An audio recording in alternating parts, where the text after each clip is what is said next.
Welcome to the July edition of Northeast Journal. I'm your host, Joe Cullen.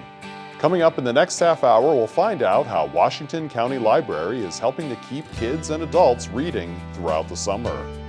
We'll get a preview of an upcoming music festival to help veterans, and we'll see how the Oakdale Area Chamber of Commerce got the community together for food and fun. All that and more is straight ahead on Northeast Journal.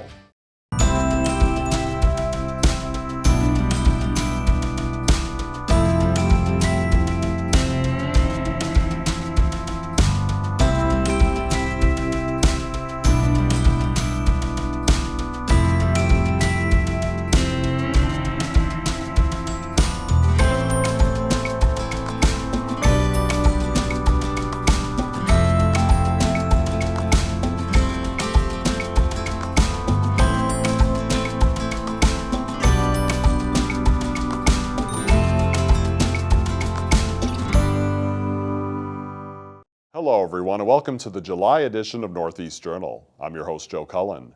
Every month on Northeast Journal, we give you an inside look at the people and places that make up the northeast section of the Twin Cities. There are plenty of programs to keep kids reading throughout the summer, but the Washington County Library System wants adults to keep their noses in books too. That's why they created the 10,000 Experiences at Your Library program. Check it out.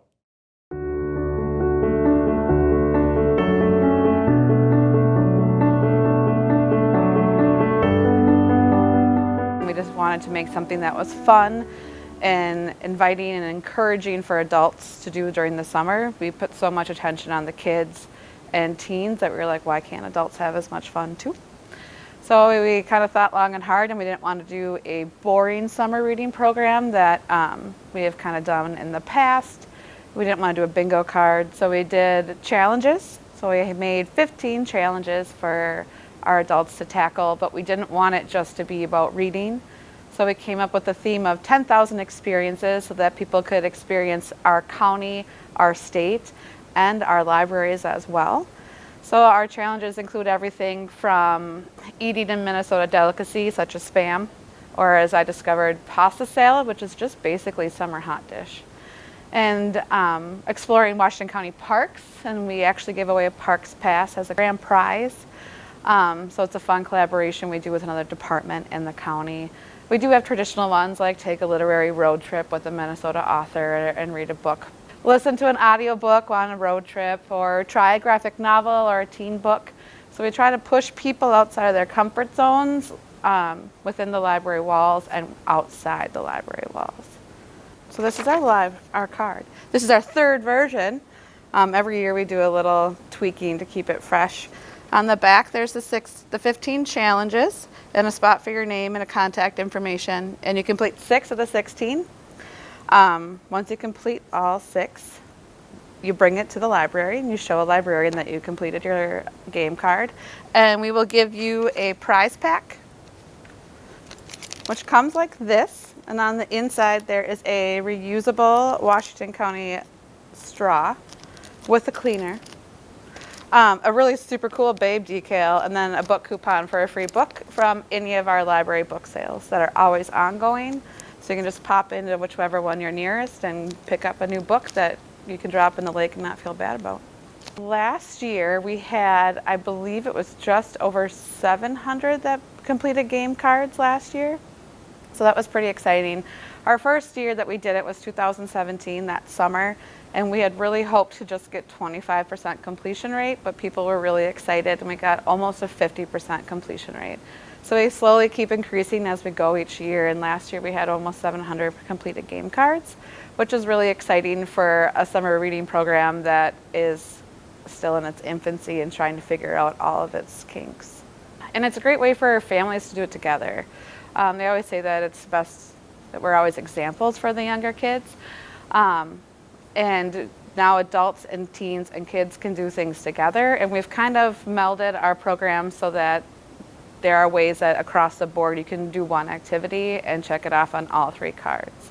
If you go to washcolib.org, it's our website, super easy to remember. Right on the front there's a running banner. Just click on it and you can find more information, not only for adults but for the kids and teens as well.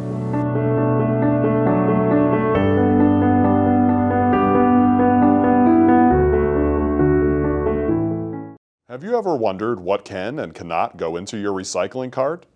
Producer Mary Klein takes us to White Bear Lake to find out.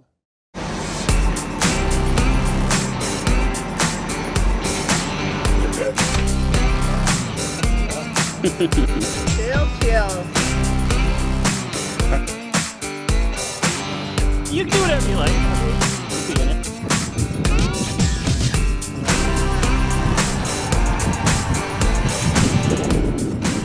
It's good news that Minnesota ranks in the top 10 of the greenest states, but we can always do better. And it got us thinking, what about the recycling habits of White Bear Lake residents? Not only if they recycle, but if they know what can and cannot be recycled. So we hit the streets of downtown for some unofficial research. What percentage of people do you think recycle statewide? Statewide. What percentage? Maybe Go with 50. I'm going to go with Minnesota being such a great health conscious. I'm going to say, even though they're health conscious, recycling is different. I'll go with 40. What about you? I'm gonna go with 40. Okay, 44%. So you were right, yeah. So we have a garbage bin and a recycling bin, and recycling I think goes out to our bigger bin probably 3 times a week versus garbage like once a week. Yep. We definitely have overflow our recycling bin every time. Is there one of you who takes the lead in your recycling? I do, yes indeed, they go. We have 2 separate bins, okay. We have 2 separate bins, and I definitely put one in the recycling that needs to be recycled. It goes there, yes. It does not go into the trash. Why is it important for your family to recycle? because it's a nice thing to do. I am going to show you a few visuals, okay? You tell me if they can or cannot be recycled. So here we've got a battery. Can be recycled. Do you believe? Not in the combo though. Not in the street side. That's just go to like the batteries plus and stuff like that. They'll take them. Hangers we've got next. No. They metal or Yeah. Plastic or metal. Any wood. any variation. Yeah? No. No. Christmas tree, string lights. I would say no. I'll definitely go with no. No. Okay, definitely not on that. And you'd be right. Have you ever busted Stephanie for putting something in that she shouldn't have? More than putting Yes. things in the garbage, yes, I think, than... No, you always yell at me about the aluminum foil and the pizza boxes that I always sure. try to recycle. Yeah. You can recycle pizza boxes. Even if they're oily? Even if they're Oh, oily. that Yep. changed them. I hope I'm not going to cause any conflicts in your relationship. recycle, the better. These are dirty diapers. No. No. And again, They're in the recycling? some people are throwing them in recycling. These are beer bottles. Yep. Can you recycle these? That's glass. That, yes, you could. I would say yes. Why do you recycle and why would you tell other people to recycle? Well, I guess I recycle because the idea of things going to a landfill and just going to be dumped in a waste. For one thing, there's a limited amount of space, and that just seems wasteful. Because I think very simply that makes our planet a little bit better. It's promising these environmentally conscious residents recycle, and clearly they have a good grasp of the can and cannots, but the goal is for everyone to get it right. Household recycling in White Bear Lake is transported to Eureka Recycling in northeast Minneapolis. The plant focuses on selling to local markets to decrease the environmental impact and increase local development. 80% of their recycled material stays in Minnesota, 10% in the Midwest, and 100% in North America. During our tour, we captured the massive undertaking of workers sorting through materials by hand, removing items that can't be recycled.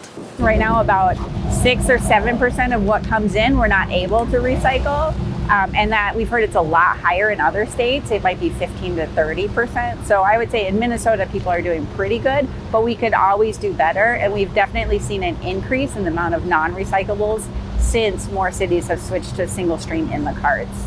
Most of us know that paper, cardboard, glass bottles, and most plastic food and beverage containers can be recycled. But paper egg cartons, styrofoam, dishes, freezer boxes, scrap metal, plastic bags, these don't belong in your cart. In fact, scrap metal and plastic bags can damage their equipment.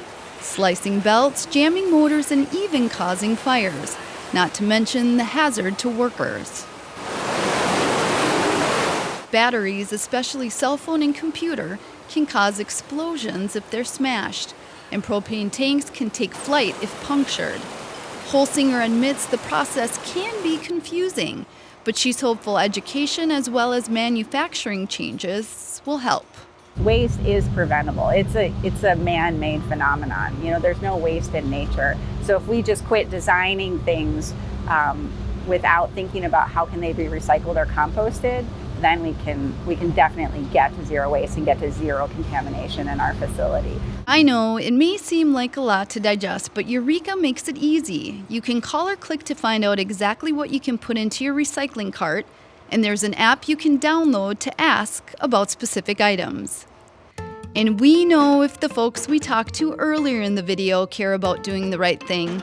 Hopefully, you do too. Well, we thank you guys for doing your part. It sounds like you're responsible recyclers. So far, the people we've talked to in White Bear Lake recycle. So that's good news. Yeah.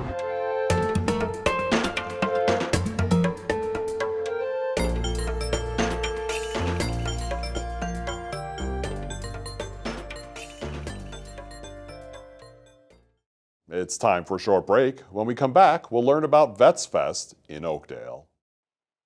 Did you go tanning? You're getting so tan. We need some sun. Protect yourself. Protect your friends. Stop tanning. Learn more at spotskincancer.org. Welcome back to Northeast Journal. A special event is being held on Saturday, July 27th at Richard Walton Park in Oakdale to honor our nation's veterans.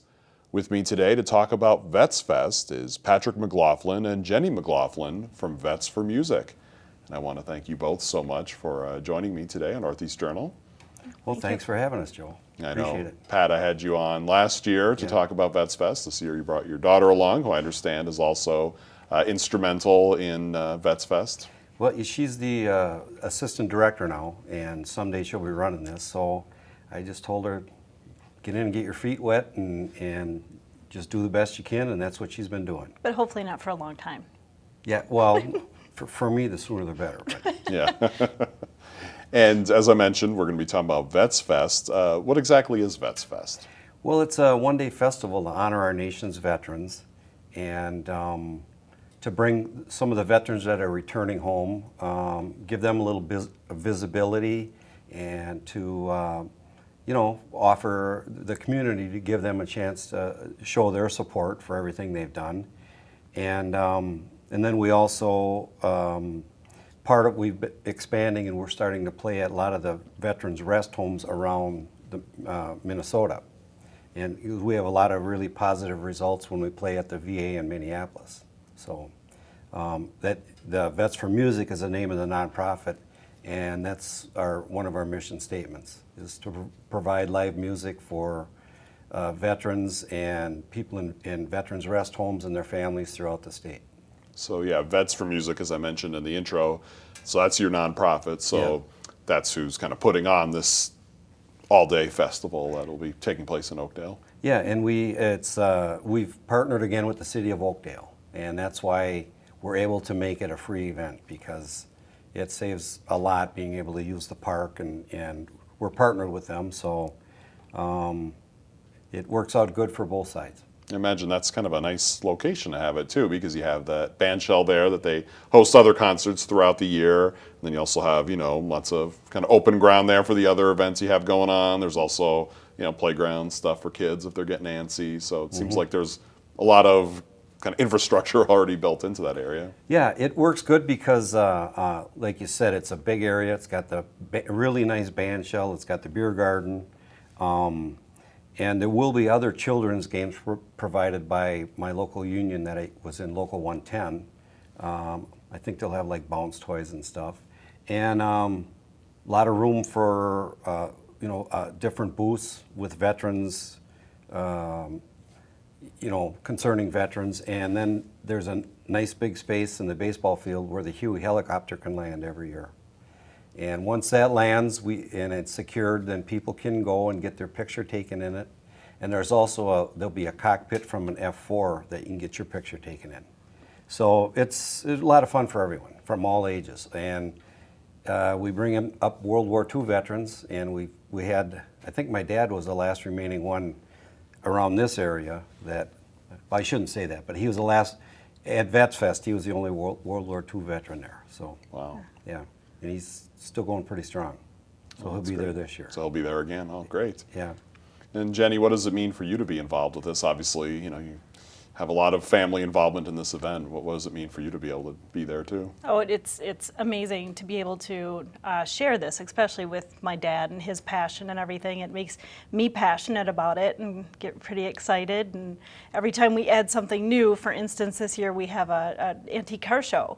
And it just, you kind of get amped up all over again. You're just like, yes, let's do this. Let's get this rolling. And then you see the people come and they just enjoy everything. And just watching people, I guess people watching, which kind of sounds creepy at this point, but watching people and how much enjoyment they get out of it, it really kind of keeps you motivated to make it bigger and better each year.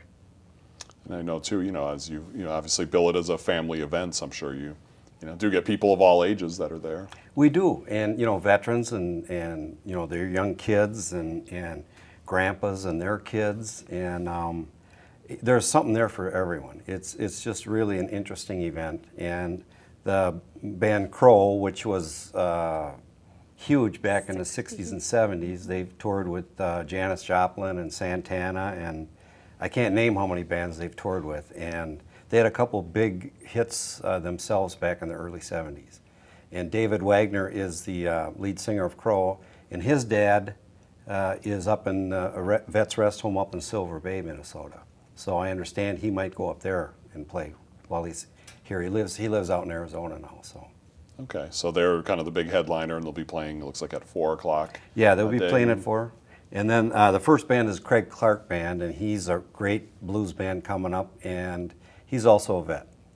And then we have my band at the following band, and then Crow's the headliner. And my band, we've been going over to Minneapolis VA for about, I've been going over there over 10 years, and this band's been going over there with me about 7. And we see some miracles kind of happen when we're playing there, when some of these vets with traumatic brain injuries or Alzheimer's are exposed to live music. They start singing along, and one time a guy had a traumatic brain injury, and his nurse said he really didn't connect much with the outside world, and she said after we got done playing, we played there for an hour, and she said he laughed a couple times and spoke in a couple sentences. So there's a connection there. It's more than just entertainment, it's therapy. So that's what we're trying to do more and more. And I do spend the winters in St. Petersburg, Florida, and I play at the Bay Pines VA down there too. And you see some really interesting stuff when people are, it isn't just entertainment, I think it's called music therapy. And so it's obviously something then that you're very passionate about. It is. I mean, my passions are, the VA, I get real good treatment at the Minneapolis VA, and it's a way for me to get back. My passions are music and veterans, and I get to combine the two. And then the Vintage Car Show this year is another edition. That'll be provided by Cops and Rodders, or they're sponsoring that event. So it just gets bigger every year. So not a whole lot of time, I'm imagining, for relaxing that day, especially for you if you're not only putting this on, but also have to go perform too. That's part of it, and then plenty of relaxation time for the guests, though. They can just lounge around and hang out. There is, and there's food and beverages for purchase. The beer garden's a popular area when it's like 90 degrees out. So, it's really a great event, and it's a great community service, and we get a lot of support from different veterans organizations. The Minnesota Vietnam Veterans Charity, they provide all of the gas money for the Huey landing, and there'll be a vintage airplane flyover again, and they've provided money for that ever since we've had this. And Jerry is the guy that runs the honor flights to Washington, D.C. He's been doing that for a long time. So he's a good guy to have on your side. Wow, so it sounds like, a lot of great things going on that day. And I understand, Jenny, that besides, being busy enough yourself while you're at this event, your dad kind of has his eye on grooming you to take this over someday too. What are your thoughts on that? Well, hopefully me and my sister, and not being musicians, there's a little bit of anxiety there, but yeah, I figure I will learn everything that I can and see what I can soak in, and hopefully someday be able to walk in your shoes. You're a quick learner anyway, so. Thanks, Dad. So you won't be taking the 2 p.m. slot then, performing and singing, or no. No, Someday, okay. mate, she's got a good voice. Yeah, I can sing, I can't play any instruments. That's not true. I can play instruments, just not real good. Okay.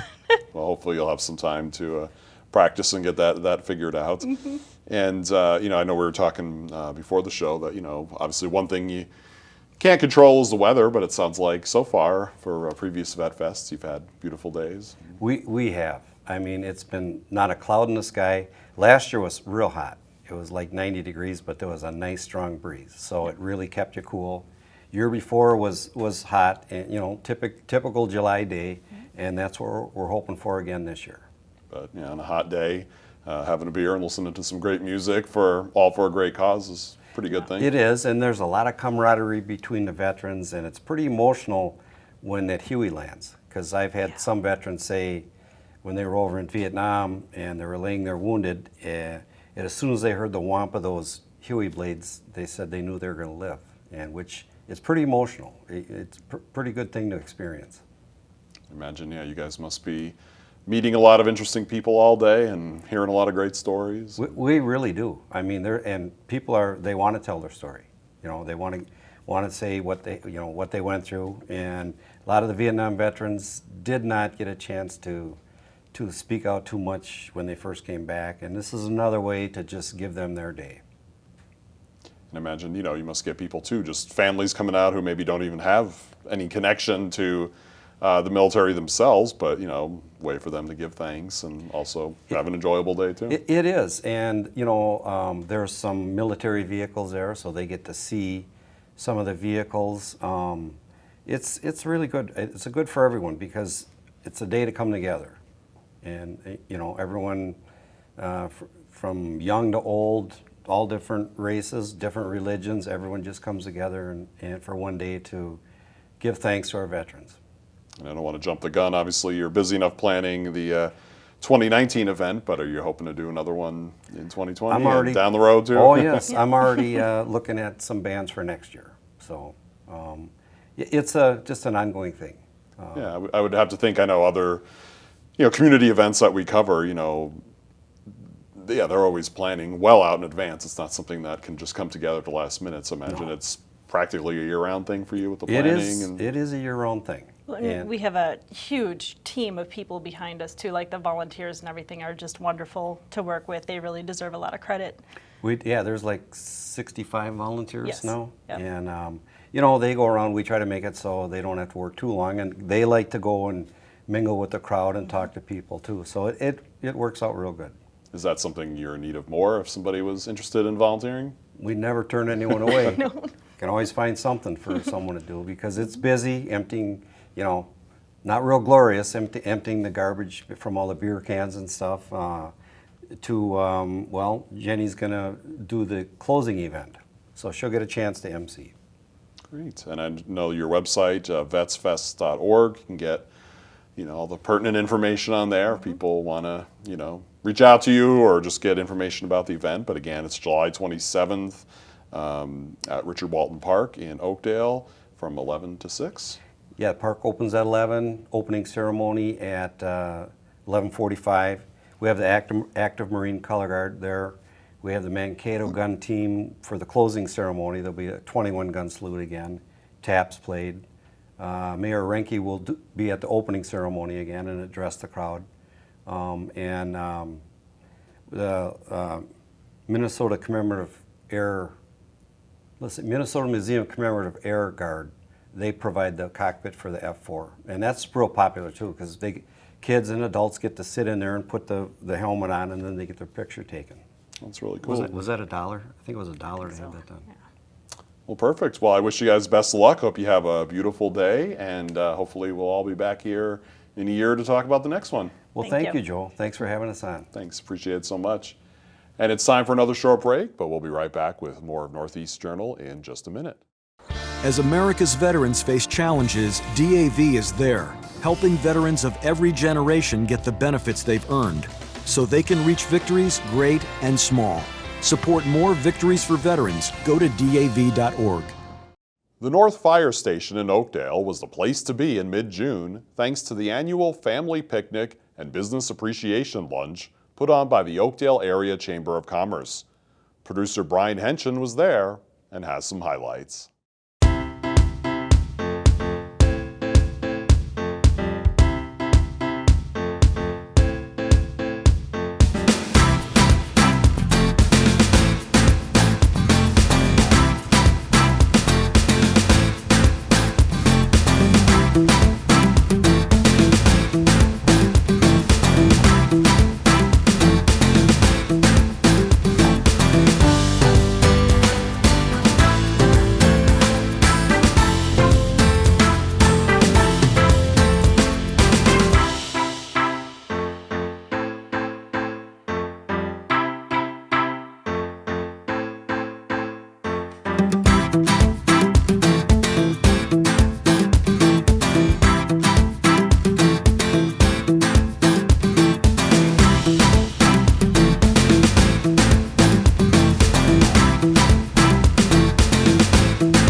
That's all we have time for on this month's show.